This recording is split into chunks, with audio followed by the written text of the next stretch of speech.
여러분, 혹시 권선징악이라는 말 들어보셨나요?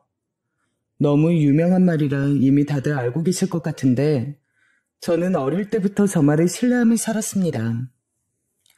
제가 세상을 정말 결점은 하나도 없이 정직하게만 산다고 자신하진 못해도, 적어도 저와 우리 아버지는 남에게 상처를 주거나 피해 끼친 적은 없다고 확신합니다. 이것은 사실 지금은 돌아가신 할아버지의 교육 철학인데, 할아버지는 우리 가문이 유서 깊은 혈통이라고 하시며 늘 자세를 바르게 하고 마음은 더 바르게 살라고 하셨어요.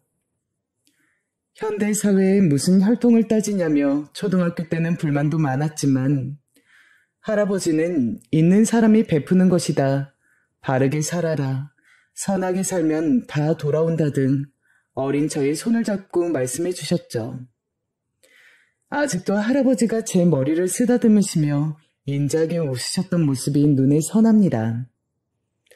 할아버지는 그 시절에 대학까지 나온 정말 똑똑하시고 배울 점이 많으셨는데 회사 하나를 운영하셨습니다. 어떤 회사라고 정확히 말씀드리긴 어렵지만 그래도 꽤 큰 회사입니다. 할아버지는 항상 가족들이 모이면 주의를 살피고 많이 베풀라고 하셨는데 덕분에 아빠와 큰아빠, 고모는 성품이 아주 좋고 마음이 따뜻하신 분들이라 저도 크면서 많은 도움을 받았습니다. 큰아빠는 아무래도 장남이라 할아버지 회사를 물려받으셨고 우리 아빠는 전무로 계셨고 막내였던 고모는 교수로 계시는데 다들 이런 훌륭한 할아버지의 가르침 덕분에 올곧고 현명하게 자랄 수 있었다고 아버지는 저에게 늘 말씀하셨어요. 가족들끼리 사이가 좋아 명절이나 생신이 아니더라도 자주 만나고는 했었는데 덕분에 저는 외동이지만 사촌 형들과 동생들과 아주 가깝게 지내서 한 번도 외로웠던 적은 없네요. 할머니도 그 시절에 시집살이 하나 없이 며느리들에게 잘해주어서 우리 엄마와 큰엄마께서는 시집살이는커녕 오히려 도움만 받았다고 큰엄마가 아직도 말씀해주세요. 그렇게 저는 유복하고 행복하게 유년 시절을 보냈는데 제 인생 첫 번째 불행이 고등학교 때 찾아오게 되었습니다. 지금도 그 시절을 생각하면 마음이 너무 아파서 제대로 기억하기 싫은데 바로 제가 고등학교 2학년 때 엄마가 그동안 건강하셨는데 갑자기 몸이 안 좋아지시더니 백혈병에 걸리셔서 돌아가시게 되었어요. 엄마는 그 전에 잔병 치레도 잘 없으셨는데 정말 갑자기 급성 백혈병에 걸리셨고 진단받고 얼마 됐지 않아 병실에서 생을 마감하게 되셨습니다. 재민아, 엄마가 먼저 가서 미안해. 아빠랑 행복하게 잘 살아.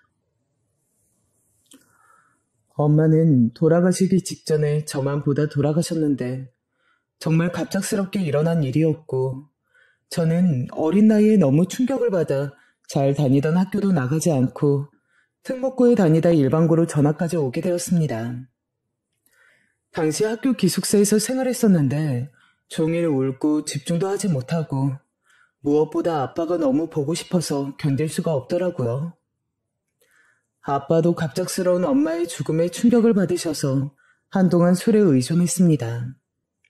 그리고 고모부가 의사였는데 엄마가 돌아가시기 전에 고모부에게 제발 엄마를 살려달라고 울면서 빌기도 했었어요. 고모부는 저에게 미안하다고 말씀하셨는데 그날만 생각하면 아직도 가슴이 아픕니다. 그렇게 엄마를 보내고 저와 아빠는 정말 말 그대로 집에서 폐인처럼 생활하게 되었습니다. 제가 학교에 나가지 않았고 아빠는 뭐라 하지 않고 오히려 거실에서 엉엉 우시기만 하셨어요. 우리가 너무 힘들어하자 할아버지는 당신 댁으로 와서 같이 살자고 하셨지만 저와 아빠는 엄마와 함께 살던 공간을 떠나지를 못해 그러진 못했고 큰아빠와 큰엄마 그리고 고모와 고모부가 자주 우리 집에 들러서 우리를 살펴보았어요. 아버지는 큰아버지와 함께 할아버지 회사에 다니고 계셨는데 아버지나 엄마가 돌아가시고 모든 것이 의미 없다고 회사에 나가지 않으셨습니다.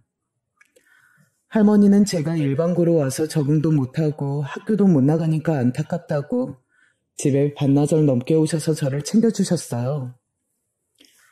그렇게 저는 고등학교 3학년이 되어서 수능을 봐야 했는데 인생에서 너무 이르게 상실을 경험하게 되어서 아무 목표가 없더라고요. 그래도 가족들이 저와 아빠를 그렇게 챙겨주지 않았다면 그 시절을 버틸 수가 없었을 거예요. 아빠도 저도 집에서 너무 우울해서 아무 말도 하지 않고 서로 방에만 있던 시절이었는데 지금 생각해도 정말 어떻게 버텼나 싶어요. 그래도 아빠와 둘이 어떻게든 힘내보자고 서로 겨우 의지하며 살았는데 갑자기 어느 날 문득 내가 의사가 된다면 엄마 같은 사람들을 한 명이라도 더 살릴 수 있지 않을까 생각이 들었습니다. 그러면 저처럼 이런 고통을 겪지 않아도 되니까요. 그래서 고모부를 찾아가서 의사가 되고 싶다고 했고 그날부터 의대 진학을 목표로 정말 죽어라 공부했습니다. 저는 재수까지 하면서 의대에 가려고 노력했고 결국 의대에 입학하게 되었어요. 공부하느라 힘들었지만 그럴 때마다 엄마를 생각하면서 정신을 다 잡았습니다.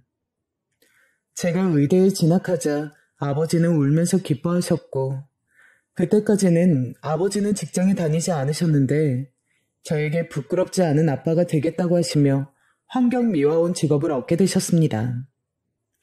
다시 할아버지 회사로 돌아가지 않겠냐고 고모가 말했어도 아버지는 이제 소소하게 살고 싶다고 하셨어요.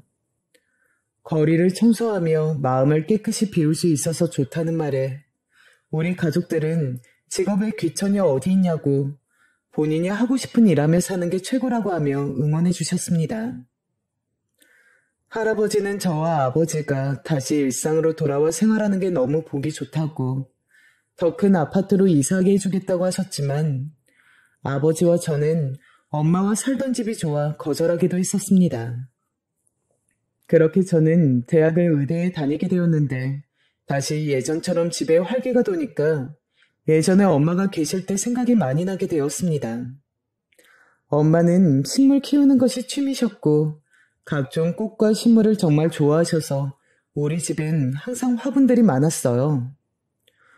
우리 집은 그때 남들은 다 하던 베란다 확장도 하지 않았는데 그 이유가 베란다에 엄마의 화분들을 놔야 했기 때문입니다. 베란다뿐만 아니라 안방과 거실, 심지어 제 방에까지 온갖 화분들이 많았었어요. 고모가 우리 집에 놀러 오시면 식물원에 왔다고 하실 정도였죠. 엄마가 아프셔서 병원에 계신 이후로는 식물에 손대는 사람이 없어서 그대로 방치되어 죽거나 말라 비틀어진 상태였습니다. 저는 그래도 살릴 수 있는 식물들은 최대한 영양제를 주입하며 살리고 죽은 식물들은 종을 알아내어 똑같은 것을 구해서 화분에 심었습니다. 엄마는 보편적으로 유명한 식물부터 정말 희귀한 식물까지 모두 좋아하셨는데 죽은 식물 중엔 이제껏 들어본 적 없는 특이한 식물도 많았습니다. 저는 그런 것들을 구하려고 정말 전국을 돌아다녔어요. 가족들은 제가 그렇게 식물에 집착하는 것을 보고 그런 식으로 엄마를 추모할 수 있으면 다행이라고 하시면서 저와 같이 다녀주시기도 하셨습니다. 아빠도 환경미화원으로 활동하시며 거리에서 나무와 꽃들을 보실 때마다 엄마 생각이 많이 난다고 하셨어요. 그렇게 저는 전국에서 열리는 식물 관련 큰 축제나 박람회에 가는 경우가 많았는데 자연스럽게 식물 동호회에도 가입하게 되었습니다. 식물 동호회에 가입하면 제가 모르는 식물의 이름을 훨씬 쉽게 알 수 있기 때문에 의대 공부로 바빴던 저에게 동호회는 한 줄기 빛과 같았죠. 그러다 저는 동호회에서 어떤 여자분과 지방으로 희귀식물을 같이 구하러 가게 되었습니다. 엄마가 키우던 식물이었는데 모양이 되게 특이해서 저 혼자나 알아보기 힘들어서 동호회에 물어보니까 마침 지방에서 그 식물을 파는 화원이 있다고 하더라고요. 그 식물이 명이 다 있는지 시들어서 새로 사서 키워야지 생각하고 동호회에 말했더니 같이 가자고 나서준 분이 계셔서 그분과 같이 가게 되었습니다. 본인을 다영이라고 소개한 여자는 무척 쾌활하고 친절한 성격이었습니다. 어릴 때부터 워낙 내성적이라 할아버지가 손주 중에 제일 걱정이 많다고 하실 정도였던 저는 다영씨 덕분에 어색하지 않게 동행할 수 있었습니다. 지방으로 갈 때 고속버스를 타고 갔는데 가기 전부터 다영씨는 무척 들떠 있었어요. 저는 의대에 진학하고 제가 의대생이라는 것을 모르는 사람과 식물 얘기로만 얘기를 할 수 있으니 정말 즐거웠습니다. 다영씨와 저는 서로에 대해 이름을 제외하고 아무것도 공유하지 않았고 그저 식물 얘기로만 즐겁게 대화하며 지방에 갔다 오게 되었죠. 제가 낯을 하도 가리니까 사실 걱정됐는데 다영씨는 제 걱정이 무색할 만큼 먼저 말을 많이 걸어주어 얼마나 편했는지 몰라요. 그렇다고 둘이 무슨 진전이 있거나 연인으로 바로 이어진 것은 아니었고 정말 식물만 구하고 그 뒤로는 다시 만날 때까지 따로 연락하지 않았습니다. 제가 다영씨를 다시 만나게 된 것은 정말 뜻밖의 일이었는데 바로 제가 일하던 병원에서 만나게 되었어요. 저는 의대를 졸업하고 대학병원에서 인턴을 했었는데 그때 제가 일하던 곳은 응급실이었습니다. 응급실에서 일해보신 분들은 아시겠지만 정말 정신없고 미친 듯이 바쁘고 힘이 빠지는데 그날은 하필 교통사고 환자도 많아서 정말 힘들었던 날이었어요. 그렇게 힘들게 일하고 있었는데 누가 제 팔뚝을 잡더라고요. 환자라고 생각해서 영혼 없는 눈으로 뒤돌았는데 저를 보고 있던 것은 다름 아닌 다영씨였습니다. 역시나 쾌활한 성격답게 말을 이어나가더라고요.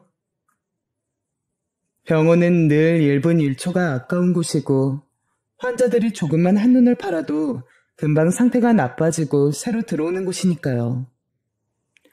그날도 정말 너무 바빠서 밥도 마시듯이 먹으며 조금 더 쉬지 못하고 일을 했습니다. 그렇게 퇴근 시간이 지나도 퇴근하지 못하고 겨우 집에 가서 옷만 갈아입고 오려고 병원 문을 나섰는데 저는 다영씨가 당연히 이미 집에 갔다고 생각했는데 다영씨는 병원 로비에서 저를 기다리고 있더라고요. 자그마치 7시간을 기다렸다기에 너무 미안해서 저는 다영씨를 데리고 비싼 레스토랑에 가서 밥을 사주었습니다. 이렇게 오래 기다리실 줄은 몰랐어요. 미안해요. 아니에요. 제가 기다리고 싶어서 기다린 거예요. 밥까지 사주시니까 저는 남는 장사죠? 그렇게 오랜만에 만나서 그동안 어떻게 지냈는지 말했는데 저는 의대를 졸업하고 의사가 되었고 다영씨는 그냥 중소기업에서 격리 일하면서 지낸다고 하더라고요. 오랜만에 본 다영씨는 성격이 예전과 아주 똑같았는데 어찌나 말을 잘하고 잘 웃던지 몇 년 만에 만났지만 크게 어색한 거 없이 대화할 수 있어서 좋았습니다. 아무래도 서로 식물 동호회에서 만났기 때문에 식물 얘기도 했는데 저는 의사가 되고 나서 너무 바빠서 식물은 예전처럼 돌보지 못한다고 했더니 다영씨가 본인이 대신 구해줄 수도 있고 영양제나 씨앗도 주겠다고 하며 전화번호를 교환하게 되었습니다. 그리고 그 뒤로도 다영씨는 같이 밥을 먹자고 하고 공원에 가자고 하며 연락을 해왔고 저는 그렇게 자연스럽게 다영씨와 연인으로 발전하게 되었어요. 그냥 지인이었을 때와는 달리 연인으로 발전하게 되고 가장 달랐던 점은 아무래도 가정사를 알게 되는 거였습니다. 저는 다영씨에게 사실 내가 식물 동호회에 가입하게 된 것도 돌아가신 엄마 때문이고 의사가 된 것도 엄마 덕분이라고 했고 다영씨는 제 이야기를 알게 되자 눈물을 흘리며 저보고 고생 많았다고 토닥여 주었어요. 저는 가족이 아닌 타인에게 이런 얘기를 해본 적도 처음이라 사실 많이 긴장했었는데 다영씨가 울면서 저를 위로해주니까 얼마나 위안을 받았는지 모르겠습니다. 그렇게 저는 다영씨에게 많이 의지하고 다영씨도 저를 의지하며 서로 견고하게 살길 수 있었어요. 물론 제가 인턴 생활을 하며 일 때문에 바빠서 다영씨를 많이 챙기지 못하고 연락도 하지 못할 때가 대부분이었는데 다영씨는 그런 것들을 오히려 다 이해해주는 배려심 깊은 사람이었습니다. 저는 의사 생활이 이렇게 바쁠 줄은 몰랐는데 정말 잠을 자는 시간도 제대로 보장받지 못했고 밥도 먹는 게 아니라 마시는 것처럼 먹어야 했어요. 그래도 그 시간 속에서 짬을 내어 다영 씨와 만나면 최대한 잘해주려고 노력했죠. 그렇게 저는 다영 씨와 무탈하게 지내고 있었는데 제가 사촌 형들과 사촌 동생들과 친하다고 말을 했던 것 기억하시죠? 어느 날 사촌 여동생이 저에게 같이 밥을 먹자고 연락이 왔습니다. 저는 친동생처럼 생각하던 동생이고 워낙 어릴 때부터 친했던 동생이라 알겠다고 하고 다영 씨에게 오늘 저녁은 사촌 동생과 먹겠다고 말하니까 다영 씨가 자기도 같이 만나자고 하더라고요. 워낙 성격이 부침성 좋고 낯을 가리지 않는 사람이라 저는 알겠다고 하고 사촌 동생에게 물어봤더니 동생도 다영 씨가 제 인생 첫 여자친구니까 궁금하다며 같이 만나자고 했습니다. 그렇게 우리 셋은 밥을 먹게 되었는데 식당엔 사촌 동생이 먼저 와 있었고 제가 두 번째로 도착했고 다영 씨가 마지막으로 오는 순서였어요. 동생과 고모 얘기도 하고 사촌들 얘기도 하고 할아버지 얘기도 하며 다영 씨를 기다렸는데 다영 씨가 우리가 있는 방으로 들어왔습니다. 다영 씨는 평소보다 훨씬 화려하고 예쁘게 하고 들어오더라고요. 아무래도 제 가족을 처음 만나는 자리라서 신경 쓰고 나온 것 같았습니다. 안녕하세요. 어? 뭐야, 둘이 이미 아는 사이야?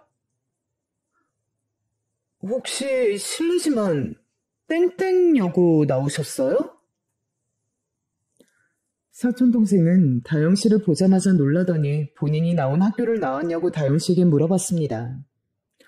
다영 씨가 그렇다고 하자 사촌동생은 같은 학교를 나와서 알던 얼굴이라 그랬다고 말했고 다영 씨는 기억하지 못하는 눈치였습니다. 그렇게 밥을 먹다 저는 병원에서 급하게 연락이 와서 먼저 자리를 뜨게 되었는데 사촌동생과 다영 씨는 둘 다 표정이 좋지 않았어요. 병원에 돌아가서 급한 일을 처리하고 집에 가려고 했는데 핸드폰에 사촌동생과 다영씨 둘 다 연락이 와 있었습니다. 바로 그때 사촌동생에게 전화가 걸려왔고 저는 아주 충격적인 소리를 듣게 되었어요. 오빠, 왜 이렇게 연락을 안 받아? 혹시 이다영한테 연락받았어? 아니, 나 지금 퇴근해. 너희 둘이 아는 사이더라? 아니 오빠, 땡땡여고 나왔는데 이다영을 어떻게 몰라? 걔 완전 일진이었어. 약한 애들 괴롭히고 소문 완전 안 좋기로 유명했었어. 도대체 걔를 어디서 만난 거야? 무슨 소리야. 다영씨가 얼마나 착한데? 다 가식이겠지. 걔는 고등학생 때부터 그랬어. 아마 오빠가 의사인 거 알고 본심 숨기면서 그러는 거겠지. 오빠 설마 걔랑 결혼할 거 아니지? 그러면 나 엄마랑 할아버지한테 말 다 할 거야? 일단 끊어봐. 내가 나중에 연락할게. 저는 너무 충격적인 소리라 혼자 생각을 정리할 시간이 필요했습니다. 제가 본 다영 씨는 정말 쾌활하고 밝고 긍정적이었는데 일진이었다니 도저히 믿을 수가 없었어요. 그렇다고 본인에게 연락해서 당신 일진이었냐고 물어볼 수도 없고 정말 혼란스러웠는데 마침 다영 씨에게 전화가 오길래 받았습니다. 재민 씨, 퇴근했어요?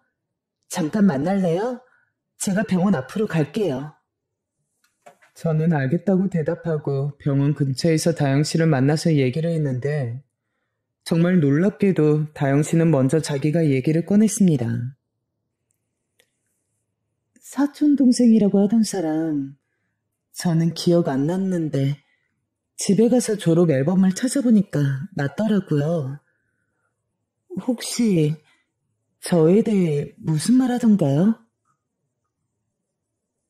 저는 사실대로 말을 해야 할지 말아야 할지 정말 고민이 많았습니다.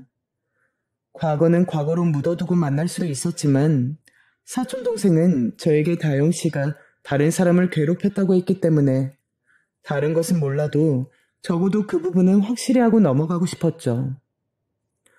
우리 가족은 할아버지가 늘 남에게 친절하고 사람을 악의 가지고 괴롭히지 말라고 말씀하셨기 때문에 그 부분은 정확하게 짚고 넘어가려고 했습니다. 집안 어른들은 직업에 대한 편견은 없으셔서 다영 씨와 제가 직업 차이가 나도 그 부분에 대해서는 뭐라 하실 분들이 전혀 아니지만 만약 다영 씨가 어릴 때 누구를 괴롭히고 나쁜 인성을 가지고 있으면 거하게 반대하실 분들이셔서 저는 진지하게 다영 씨에게 물어봤어요. 물론 어른들까지 갈 것도 없이 저도 당연히 궁금하기도 했습니다. 다영 씨, 혹시 고등학교 때 누구 괴롭히고 그랬었나요? 네? 그게 무슨 소리예요? 저는 누굴 괴롭힌 적은 정말 한 번도 없어요. 제가 그 시절에 힘들어서 방황했던 것은 맞아요. 하지만 누구를 때리거나 괴롭혔던 적은 정말 단 한순간도 없어요. 다영 씨는 급기야 울기 시작했어요. 다영 씨와 사귀면서 그렇게 우는 것은 처음 봤기 때문에 저도 적잖이 당황했는데 다영 씨는 정말 본인이 누굴 괴롭혔던 것은 절대 아니고 오히려 자기 파괴적으로 흡연하고 학교에 가지 않았던 것이라고 말을 하며 본인 가정사를 얘기했습니다. 알고 보니 다영 씨 어머니가 고등학교 때 많이 아프셨더라고요. 게다가 다영 씨 어머님도 암에 걸렸었기 때문에 정말 중환자실에도 들어가기도 하고 많이 힘드셨다가 겨우 완치하신 거라 하더라고요. 그래서 다영 씨는 엄마 걱정에 학교 생활에 집중하지 못했고 등교도 잘하지 않았다고 했습니다. 울면서 그 시절이 너무 힘들었을 때 엄마 병실에 있던 식물을 보며 마음을 많이 안전시켰던 경험이 있어서 성인이 되고 자연스럽게 식물 동호회까지 찾아가게 됐다고 하더라고요. 동시에 그때 병원에서 의사와 간호사들이 자기를 많이 위로해 주어서 제가 의사라고 하니까 그때 생각이 나서 먼저 적극적으로 다가온 거라고 말했습니다. 저는 다영 씨 얘기를 듣는데 제 고등학교 시절이 생각났어요. 저도 고등학교 때 엄마가 돌아가시고 너무 힘들어서 특목고도 나오고 성적도 떨어지고 집에서 칩거하며 학교에 가지 않았으니까요. 그 시절이 아버지와 제가 살면서 가장 힘들었던 시절이라 어머님이 아프셨단 얘기를 듣자 저도 모르게 다영 씨의 말이 무슨 뜻인지 이해가 확실하게 되었습니다. 아마 가족 중에 아프셨거나 혹은 병마로 돌아가신 분이 있으신 분들은 제 말이 무슨 말인지 이해하실 거예요. 우리 엄마도 그리고 다영 씨 어머님도 평소에 멀쩡하셨던 분들이 갑자기 그렇게 아프셨던 거라 가족들이 더 당황했다는 것도 공통되었어요. 저는 사실 병원에서 일하면서 우리 엄마가 돌아가셨던 그 나이 또래 환자분들이 오시면 저도 모르게 더 친절하게 대하게 되는데 아마 엄마 영향이 저에게 너무 커서 그런 것 같습니다. 완치하시거나 증상이 많이 나아지신 분들을 보면 얼마나 기쁜지 모르겠어요. 물론 이 경우는 모든 환자에게 공통되는 감정입니다. 모두 안 아프시고 건강하게 사셨으면 좋겠어요. 아무튼 다영 씨 얘기를 들으니까 사촌동생이 오해했을 수도 있겠다 싶었죠. 그래서 일단 다영 씨에게 알겠다고 하고 집으로 돌아갔고 다음날 사촌동생에게 이 사실을 알렸는데 동생은 저에게 큰 소리로 말이 되는 소리를 하라고 했습니다. 오빠는 그러니까 여자 좀 많이 만나 봐. 그걸 믿어? 진짜 공부만 해서 뭘 몰라도 너무 몰라. 장난 아니? 걔 진짜 고등학교 때부터 그랬다니까? 오빠 내가 거짓말하는 것 같아? 아니, 네가 나한테 말해준 것은 당연히 고맙지. 네가 거짓말한다고 생각하지도 않아. 사촌동생은 저에게 그 말을 믿냐고 화를 냈지만 저는 다영 씨와 제가 둘 다 비슷한 아픔이 있으니까 아무래도 다영 씨를 믿고 싶은 마음이 컸습니다. 또 우리 가족들은 거짓말을 정말 싫어하는데 사촌동생이 자기 거짓말한 것 아니라고 길길이 날뛰니까 저는 진정시키려고 애를 썼습니다. 거짓말을 좋아하는 사람이 어디 있겠냐마는 사실 할아버지가 회사 설립하시고 믿었던 동료한테 배신당해서 크게 휘청했던 적이 있어요. 그게 아주 사소한 작은 거짓말에서 시작된 거라 할아버지는 우리에게 어릴 때부터 작은 거짓말이라도 하면 크게 혼을 내시곤 하셨습니다. 평소에 정말 다정하셨던 분인데 거짓말을 장난이라도 하면 불같이 화를 내셨어요. 그래서 사촌동생이 너무 억울해하며 말하길래 저는 고맙다고 말했습니다. 그리고 실제로 동생이 저에게 진지하게 말해준 것에 대해선 저도 당연히 고마웠어요. 그런 사실을 알고 있다고 해도 직접 전하는 것은 다른 문제잖아요. 동생도 저를 소중하게 생각하니까 그런 얘기를 전달해줬다 생각하며 정말 고마운 마음이었습니다. 하지만 제가 엄마를 잃은 슬픔이 당시에 너무 컸기 때문에 암에 걸리셨던 다영씨 어머니 얘기를 들으니까 저도 사람인지라 한 번에 다영씨를 떠나는 것이 힘들었습니다. 또 제가 안 그래도 원래 성격 자체가 내성적인데 어머니가 돌아가시고 더 심하게 소극적인 성격으로 변해서 주위에 친구도 몇 없었기 때문에 이렇게 저에게 다가와 주었던 다영씨가 고맙기도 했어요. 제가 그래도 다영씨를 믿어본다니까 사촌동생은 그럼 나중에 자기에게 딴소리하지 말라며 으름장을 놓더라고요. 제가 다영씨에게 믿는다고 말하자 다영씨는 본인을 이해해줘서 고맙다고 울며 저에게 결혼해서 평생 저와 살고 싶다고 말했습니다. 본인도 너무 걱정이 많았고 제 사촌동생을 보자마자 자기를 오해하고 있을까봐 얼마나 마음을 졸였는지 모르겠다고 하더라고요. 그러면서 이렇게 이해심 넓은 저와 평생을 함께하고 싶다는 말을 전했습니다. 그렇게 저는 남자로 태어나서 제가 프로포즈를 하지 않고 반대로 받게 되었는데 기분은 나쁘지 않고 오히려 좋았습니다. 저는 그날 밤 바로 아버지에게 결혼하고 싶은 여자가 생겼다고 했더니 아버지는 다른 것은 묻지 않고 사람이 괜찮냐고 물으셨고 저는 나쁘지 않다고 대답했습니다.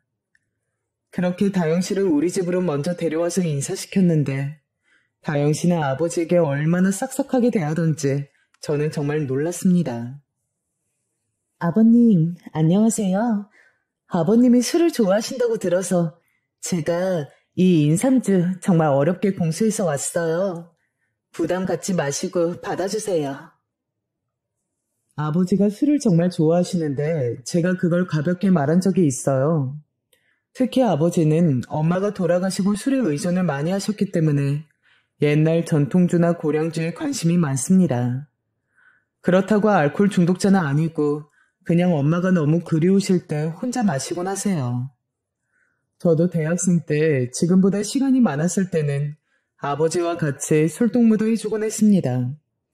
지금은 너무 바빠서 그럴 시간이 많지 않아 아쉬웠는데 다영씨는 그것을 기억하고 우리 집에 올 때 인삼주를 준비해서 왔더라고요.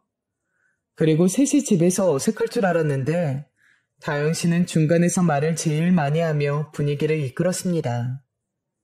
제가 엄마가 일찍 돌아가셔서 그 얘기도 어쩌다 나오게 되었는데 다영씨는 본인도 고등학교 때 엄마가 아프셨기 때문에 그 마음이 뭔지 안다고 하지만 정말 돌아가신 건 우리 집이니 고통을 함부로 공감하는 것이 오히려 상처가 될 수 있어서 조심스럽다고 하더라고요.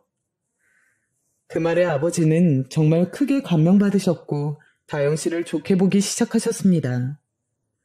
그리고 다영씨가 우리 집에 와서 인사했으니 저도 다영씨 집에 가서 인사했는데 다영씨 부모님은 제가 의사라는 것을 이미 들어서 알고 있었는지 저를 굉장히 환영해 주셨어요. 인사하러 가자마자 이 서방 오셨냐고 정말 상다리가 부러지는 것은 아닌가 생각이 들 정도로 준비를 해주셨더라고요. 저는 엄마가 돌아가시고 물론 고모나 할머니가 오셔서 음식을 종종 가져다 주시긴 했지만 아무래도 아버지와 둘이 사니까 이렇게 차려 먹은 적은 없었거든요. 아버지도 요리하시고 저도 요리를 하지만 그래도 전업주부랑은 아무래도 손맛이 다르잖아요. 그런데 오랜만에 손맛이 느껴지는 갈비찜과 잡채, 된장찌개, 그리고 제가 좋아한다고 다영씨에게 스쳐 지나가듯 말했던 간장게장까지 있었습니다. 저는 그 식탁을 보고 너무 놀랐지만 정말 맛있게 잘 먹었어요. 장모님은 제가 의사인 게 너무 좋으셨는지 저를 부르실 때 의사사위라고 하셨는데 장인어른도 그렇고 제 직업이 마음에 드신 것 같아 뿌듯했습니다. 그리고 제가 엄마가 일찍 돌아가신 것도 알고 계셨는지 부모님에 대해선 딱히 언급을 깊게 하진 않으셨습니다. 대신 저에 대해 많이 물어보셨는데 나중에 개원할 것인지 돈은 얼마나 모아놨는지 많이 물어보셔서 다 대답을 해드렸어요. 저는 숫기도 없고 자랑하는 데 익숙하지 않아 제 입으로 우리 집도 여유 있다는 것을 막 자세하게 말하지 못했습니다. 그래도 제 대답에서 어느 정도 티가 났는지 장모님은 연신 웃으셨어요. 두 분 다 절 열렬히 환영해 주셔서 저도 정말 행복했습니다.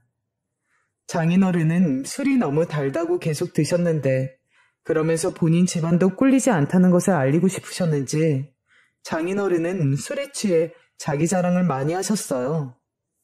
내가 땡땡 기업에 오래 다녔어. 여기서 자그마치 20년을 다녔단 말이야. 들어봤어? 여기가 내노라는 대기업은 아니어도 정말 알아주는 기업이야. 내가 여기서 굉장히 중요한 역할로 일하고 있어. 저는 그런데 다영씨 아버지가 하는 말을 듣고 깜짝 놀라게 되었는데 왜냐하면 다영씨 아버지가 다니던 기업은 우리 큰아버지가 회장으로 있던 기업이었기 때문이에요. 그래도 거기서 그 기업 우리 할아버지가 세우셨고 지금 회장은 우리 큰아버지라고 말하는 것이 분위기를 깨는 것 같아 굳이 언급하지 않았습니다. 본인이 중요한 역할로 일하고 있다고 하는데 사실 우리 가족이 그 회사 가지고 있다고 하면 기분이 나쁠 것 같아 제 딴에는 배려를 해드린 거였어요. 물론 끝까지 숨기려고 한 것은 아니었고 나중에 때가 되면 말해야겠다고 생각했었죠. 다영씨 어머니가 아팠다는 것을 먼저 얘기 꺼내는 것도 예의가 아닌 것 같아 그 부분은 언급하지 않았고 정말 그 자리에선 다영씨 아버지 자랑 그리고 저를 칭찬하는 얘기뿐이었어요. 또 다영씨 어머님은 예전에 암에 걸려서 아프셨던 것이 정말 맞는지 의심이 될 정도로 혈색이 좋으시고 매우 건강해 보이셔서 속으로 얼마나 다행으로 생각했는지 몰라요. 그렇게 저와 다영씨는 양가의 인사를 마무리하게 되었고 다행히도 서로 집안에서 좋게 봐주셔서 결혼 준비는 매우 순조롭게 시작되나 싶었는데 역시나 사촌동생이 기어코 결혼하는 거냐고 저에게 말을 꺼냈습니다. 동생은 저에게 그렇게 남 괴롭히고 돈 좋아하는 애랑 결혼하는 이유가 뭐냐고 물었고 저는 사람은 바뀌기 마련이고 과거는 과거로 남기는 것이 사는데 훨씬 좋다고 얘기했어요. 동생은 본인이 해결할 자신이 없는지 고모에게 사실을 알렸고 고모가 저와 아빠를 불러서 진지하게 얘기를 꺼냈습니다. 아버지는 그 얘기를 듣더니 고민을 많이 하셨어요. 자기가 본 다영씨는 정말 참하고 밝고 예의 바른 아가씨였는데 과거에는 노는 걸로 유명한 일진이었다니까 일치가 되지 않는다고 머리가 아프다고 하셨습니다. 고모는 저에겐 노골적으로 결혼하지 말았으면 한다고 하셨지만 저는 다영씨가 저와 공통점이 있다는 것을 알게 된 이후로 과거가 신경 쓰이지 않았기 때문에 결혼을 하고 싶어서 아버지를 설득하기 시작했어요. 아버지와 저는 정말 매일 대화를 했고 아버지는 다영씨에게 직접 물어보고 싶다고 하셨지만 저는 그것이 다영씨에게 부담이 될 수 있으니 그러지 말자고 했죠. 그리고 엄마가 돌아가셨을 때 저랑 아빠가 너무 힘들었던 기억이 있어서 그 얘기를 꺼내면 공통점이 있어서 내가 많은 위안을 얻었다고 말하니 아빠는 마지못해 허락해 주었지만 그렇게 썩 마음에 드는 눈치는 아니었습니다. 왜냐하면 아빠는 할아버지의 아들답게 공부보다 사람이 먼저라고 늘 말했고 저에게도 공부 잘하는 것도 중요하지만 그것보다 더 중요한 것은 된 사람이 되는 것이라고 말씀하셨어요. 할아버지는 늘 손주들이 모이면 용돈을 주시며 주위를 살피고 따뜻한 마음으로 세상을 살아가라고 하셨던 기억이 나는데 저는 그래서 아버지가 반대하시는 이유는 알았지만 그래도 엄마가 암으로 아팠던 공통점을 쉽게 놓을 수가 없었습니다. 다영 씨에게 제가 본인 과거 때문에 집에서 지금 많은 얘기가 오고 간다고 차마 말은 하지 못해서 다영 씨가 결혼 준비가 왜 이렇게 오래 걸리냐고 물어도 제대로 대답해 줄 수가 없었습니다. 그냥 항상 회사가 너무 바빠서 어쩔 수 없다고 대답하며 넘겼는데 그것도 한계가 왔는지 다영 씨는 본인과 결혼하기 싫은 거냐고 묻더라고요. 저는 그래서 일단 아버지 의견은 뒤로 하고 다영 씨와 결혼 준비에 박차를 가하기 시작했습니다. 신혼집은 우리 쪽에서 해가기로 했는데 집을 알아보는 과정에서 정말 안 그래도 병원 일 때문에 바쁜데 저는 도저히 부동산에 갈 시간이 나지 않았어요.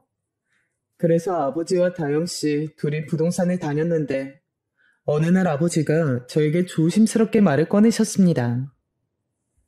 예비 며느리가 참 싹싹해서 좋긴 하지만 자꾸 무언가 걸린다. 뭐가 그렇게 걸리는데요?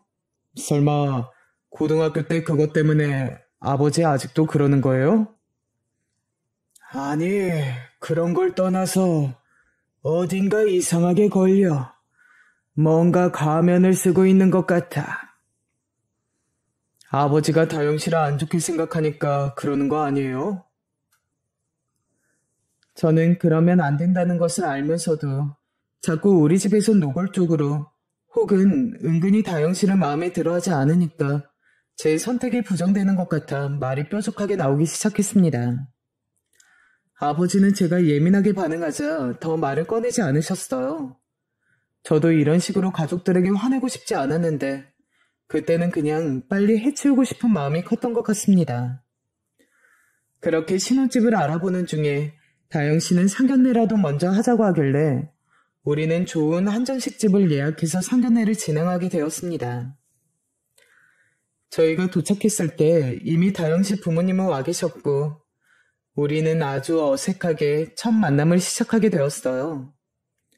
서로 날씨 얘기부터 시작해서 음식에 대한 평가까지 겉도는 얘기를 먼저 시작하다가 본격적으로 서로에 대해 알아보는 시간을 가지게 되었는데 거기서 저는 정말 인생에서 가장 놀라운 경험을 하게 되었습니다.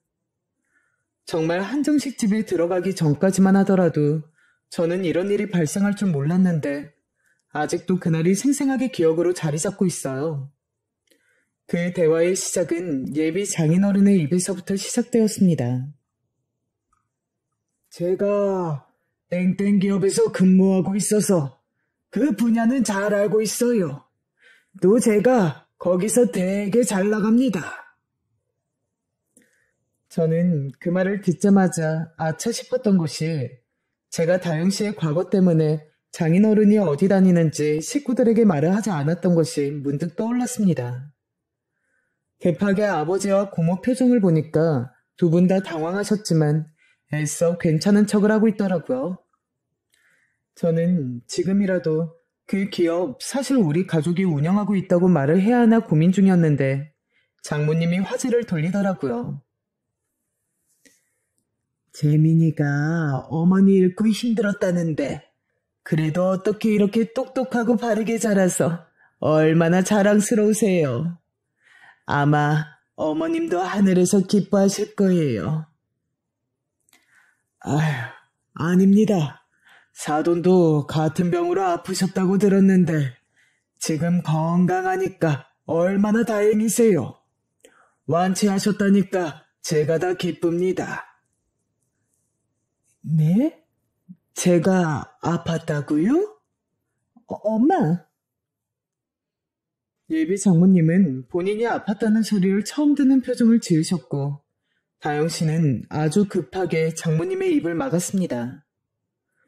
저는 순간 이게 뭐지? 라는 생각이 들었는데 아니나 다를까 고모가 그 찰나를 놓치지 않더라고요. 아니, 다영 씨 고등학생 때 많이 아프셨다면서요. 암에 걸리셨다고 하시던데 아닌가요? 저는 살면서 암에 걸렸던 적이 아예 없는데요? 저는 정말 순간 머리를 한 대 맞은 것 같았습니다.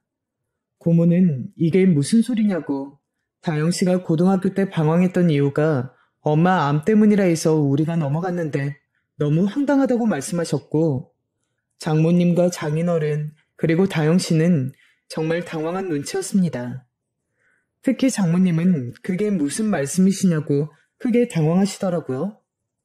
저도 도대체 이 현실이 믿기지 않아 다영 씨에게 해명의 눈빛을 보냈는데, 다영 씨는 얼굴이 새빨개진 채 아무 말도 하지 않았습니다. 저는 그래도 일단 이 자리가 끝나고 다영 씨에게 따로 물어봐야겠다 싶어 화제를 겨우 돌렸습니다. 그래도 일말의 애정이 남아있어서 최대한 겉으로는 좋게 포장하고 싶은 마음이었어요. 그러다 우리 아빠 직업 얘기가 나오게 되었는데, 아버지는 당당하게 본인은 지금 환경미화원으로 일하고 있다고 하셨어요. 그런데 그 얘기를 듣자 장인어른 표정이 급격히 변하더니 지금 이게 무슨 소리냐고 하더라고요.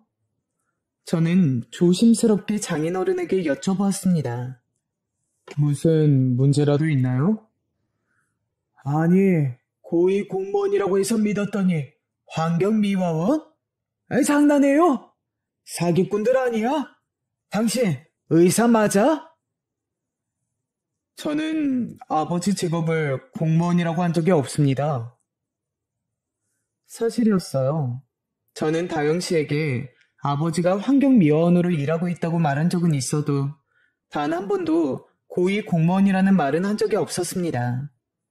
대충 분위기를 보니 다영 씨가 중간에서 거짓말한 것 같았습니다. 정말 다영 씨의 거짓말이 어디서부터 어디까지인지 도저히 파악이 안 돼서 이 결혼은 안 되겠다고 속으로 생각하고 있었는데 제 귀에 장인어른의 목소리가 들렸습니다. 어디 무슨 시궁창 냄새가 나지 않아? 우리한테 거짓말했다고 뭐라 할 상황이 아닌데. 지금 뭐라고 하셨어요? 말이면 답니까? 저는 우리 아버지를 눈앞에서 욕한 것에 너무 분노해서 예비 장인어른에게 소리를 질렀더니 장인어른은 제 멱살을 잡았습니다. 아버지는 그때까지 가만히 계시다가 제가 멱살이 잡히자 일어나셔서 지금 뭐 하는 짓이냐고 떼어내고 예비 장인에게 말씀하셨어요. 지금 누구 멱살을 잡아? 당장 파혼해! 그리고 당신, 그거 알아? 당신이 그렇게 자랑하는 회사, 회장이 우리 큰형이야. 그 회사 창업한 건 우리 아버지고. 아버지가 그렇게 말씀하시자 예비 장인은 처음에는 믿지 않는다고 그렇게 치면 자기도 어느 회사 회장이라고 떵떵거렸습니다. 보다 못한 고모가 지갑에서 명함을 꺼내 장인어른께 보여주자 장인어른은 크게 당황하더니 말을 더듬기 시작했습니다. 고모는 한술 더 떠서 바로 큰아버지에게 전화까지 거셔서 확인을 시켜주셨어요. 큰오빠, 나야. 우리 아버지가 땡땡 기업 창업한 거 맞지? 갑자기 전화해서 이게 무슨 소리야? 당연한 걸 물어. 시간 없어. 끊어. 자칭 땡땡 기업의 아주 중요한 역할을 하는 인물이었던 장인어른은 큰아버지의 목소리를 듣더니 정말 사색이 되더니 태도를 싹 바꾸기 시작했습니다. 사람이 어쩜 저렇게 태도를 잘 바꾸는지 정말 장인어른은 말 그대로 싹싹 빌기 시작했습니다. 본인이 다 잘못했으니 일단 오해를 풀자고 하는데 우리 가족은 오해한 게 하나도 없었고 오히려 그쪽 집안의 거짓말에 속은 게 너무 화가 난 상태였어요. 저는 마지막으로 정말 너무 묻고 싶어서 장모님을 쳐다보며 정말 아프셨던 적이 없냐고 묻자 아무 말도 하지 못하더라고요. 제가 그렇게 가족들의 반대에도 다영 씨와 결혼하려고 했던 이유가 같은 아픔을 겪었다는 이유였는데 그 이유가 새빨간 거짓말이었다니 저는 배신감에 몸이 떨리기 시작했습니다. 다영 씨에게 무슨 말이라도 해보라고 하니까 다영 씨는 장모님처럼 입을 꾹 다물고 묵비권을 행사했어요. 와중에 장인어른은 우리 아버지에게 본인이 다 잘못했다며 회사에는 말을 잘해달라고 했는데 아버지는 이미 정이 다 떨어졌는지 저보고 어서 집에 가자고 말씀하셨습니다. 그렇게 우리는 집에 가려고 하는데 장인어른은 정말 거머리처럼 우리에게 붙어서 오해는 차차 풀자고 하더라고요. 우리 가족은 차를 타고 일단 고모네 집으로 가기로 했는데 저는 운전을 하다가 눈물이 나와서 주체하지 못했습니다. 그냥 정말 복합적인 마음이 들었기 때문에 배신감도 들고 허탈감도 들고 모욕적인 감정도 들고 너무 많은 일이 다가오니까 정신을 차리기 힘들었어요. 그렇게 고모네 집에 도착해서 사촌동생을 보자 너무 미안한 마음에 눈물이 더 나오더라고요. 사촌동생은 제가 우는 것을 처음 보니까 당황해서 왜 그러냐고 했고 고모가 상견례 자리에서 있던 일을 다 말하니까 그럴 줄 알았다고 다영이 걔 보통 여우가 아니라고 길길이 날뛰기 시작했습니다. 내가 진짜 미안해. 내가 속았어. 너한테 면목이 없다. 오빠 잘못 아니야. 걔 원래 사기 잘 쳐서 고등학교 때부터 유명했어.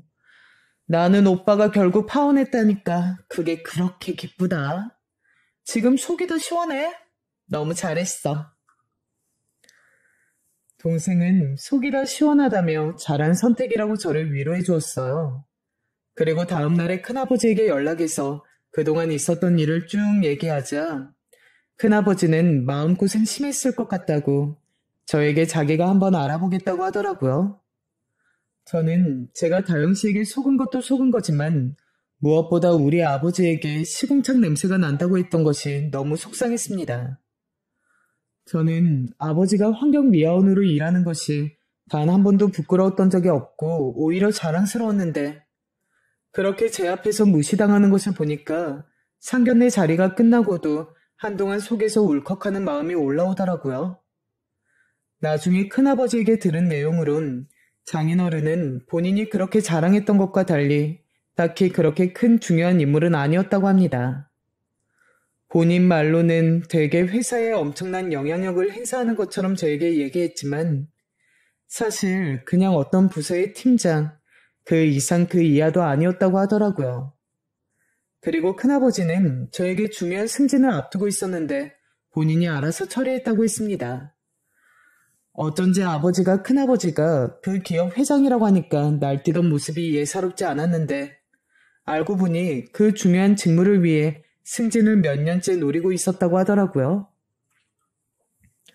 그 얘기를 듣고 평소와 같았으면 저는 굳이 그렇게까지 하실 필요가 없다고 말했겠지만 이번만큼은 너무 속이 시원하고 쌤통이라는 생각이 들었습니다. 상견례가 끝나고 다영 씨에게 정말 많은 연락이 와서 핸드폰이 마비될 정도였는데 저는 깔끔하게 발신자 차단하고 번호까지 바꾸었어요. 다영 씨는 저에게 오해가 있다고 얘기해서 풀자고 했지만 저는 이미 다영 씨가 저를 속이고 장인어른이 우리 아버지를 무시한 것은 사실이고 변하지 않으니까 연락하지 말라고 했습니다. 다영 씨는 처음 저에게 접근했던 것처럼 병원 앞에도 찾아왔지만 저는 그런 다영 씨를 보며 아예 무시하고 지냈습니다. 그렇게 저는 깔끔하게 그 집안과 연을 끊었고 사촌동생이 이제 제대로 된 사람을 만나라며 본인 친구를 소개해주어 그분과 긍정적으로 만나고 있습니다. 워낙 크게 되었기 때문에 바로 결혼 얘기를 하고 있지는 않지만 그래도 적어도 사촌동생의 친구라 저에게 거짓말할 것은 없다는 점이 가장 좋아요. 아버지는 저에게 결혼식 전에 알아서 얼마나 다행이냐고 오히려 위로해 주셨는데 저는 아버지에게 그런 모욕적인 말을 듣게 한 게 다 저 때문인 것 같아 한동안 너무 죄송한 마음이 들었습니다.